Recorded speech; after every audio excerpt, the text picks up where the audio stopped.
বন্ধুরা, এটা হচ্ছে বাংলাদেশের বগুড়া জেলার রথযাত্রা। তো দেখো, রথযাত্রা সুন্দর মতোই বেরিয়েছিল, কিন্তু হঠাৎ করে রথের ধ্বজাটা কারেন্টের তারে লেগে কারেন্টের তার ছিঁড়ে নিচে পড়ে যায়, যে কারণে বহু লোক আহত হয়েছে এবং 5 জনের মৃত্যু হয়েছে। তারপর ওদেরকে নিয়ে যাওয়া হয় জেলা হাসপাতালে নিয়ে 30 জনকে অ্যাডমিট করানো হয়েছে, কিন্তু বেশিরভাগই আশঙ্কাজনক অবস্থা।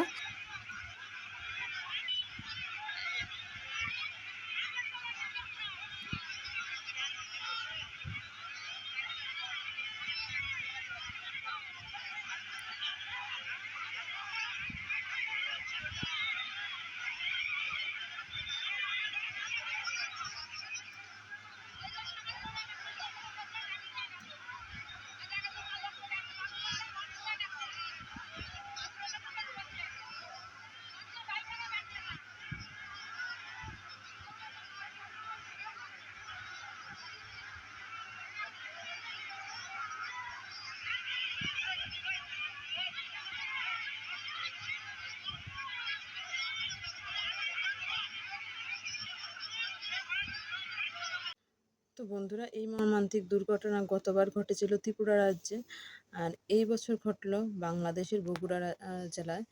তো আমার একটাই কথা, যে কর্তৃপক্ষ যারা এই রথ নির্মাণের ব্যাপারে থাকছেন, ওদের কাছে একটা বিনীত নিবেদন যে আপনারা প্লিজ রথটাকে সবসময় কাঠের তৈরি করার চেষ্টা করবেন। লোহার তৈরি হলেই প্রবলেমটা হচ্ছে। গতবার ত্রিপুরাতেও সেম হয়েছিল, লোহার ধ্বজাটা থাকার জন্যই কারেন্টের তারটা ছিঁড়ে নিচে পড়ে গেছিলো।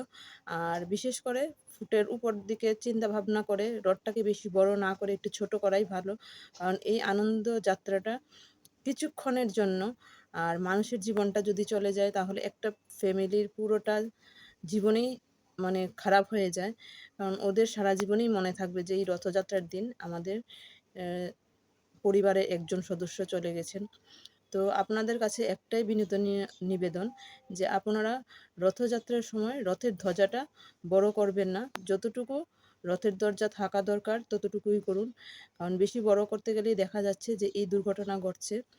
তো আপনাদের কাছে এতটুকুই বিনীত নিবেদন, তার জন্যই আজকে আমি ভিডিওটা শেয়ার করলাম।